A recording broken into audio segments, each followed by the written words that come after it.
میں نے ایک حدیث پڑھی ہے جو صحیح مسلم میں ہے، زید بن خالد الجوہنی، جوہانی لکھا ہے جوہنی،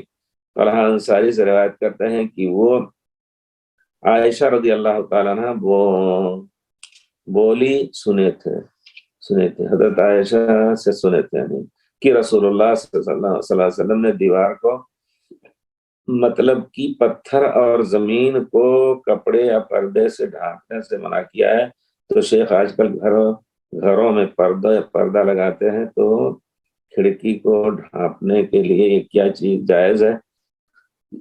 دیوار کو ڈھانکنے سے منع کیا ہے جہاں ضرورت نہیں ہے، لیکن کھڑکی کو اس سے سورج یا دھوپ یا اور کسی پردے کے لیے آپ ہوا لینے کے لیے اس کو کھول سکتے ہیں، لیکن پردہ لگا رہے تاکہ پردہ رہے، تو یہ پردے جائز ہیں، لیکن اس میں اسراف نہ ہو۔ عام طور پر دوسری جگہوں پر جہاں ضرورت نہیں ہے، زینت کے لیے کپڑے لا کر کے پورے مجلس میں ڈھانک دیں تو یہ جائز نہیں ہے، جائز نہیں، یا پیچھے سے لگائیں زینت کے لیے، یہ بھی صحیح نہیں ہے حقیقت میں۔ یہ معنی ہے اس کا، لیکن عام طور پہ آپ جانتے ہیں خود صحابہ کرام کے رضوان اللہ علیہم اجمعین اور پیارے رسول صلی اللہ علیہ وسلم کے بعض حجرات کے بارے میں آتا ہے کہ صرف کپڑے کا پردہ آپ کے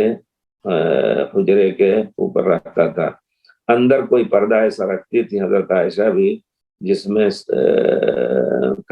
کھانے پینے کی چیزیں چھپ جاتی تھیں، تو اس کو انہوں نے ڈھانک دیا ایسے کپڑے سے جس میں فوٹو بنے تھے، تو پیارے رسول ناراض ہوئے۔ اس کا معنی ہے کہ ضرورت کے تحت اس قسم کے پردے لگائے جا سکتے ہیں، ان میں اسراف نہ ہونے پائے۔ بہت کچھ مسلمانوں کے ہاں ان سب چیزوں میں زیب و زینت میں اسراف کا سے کام دیا جاتا ہے، بڑی غلطیاں ہیں، اس میں کوئی شک نہیں۔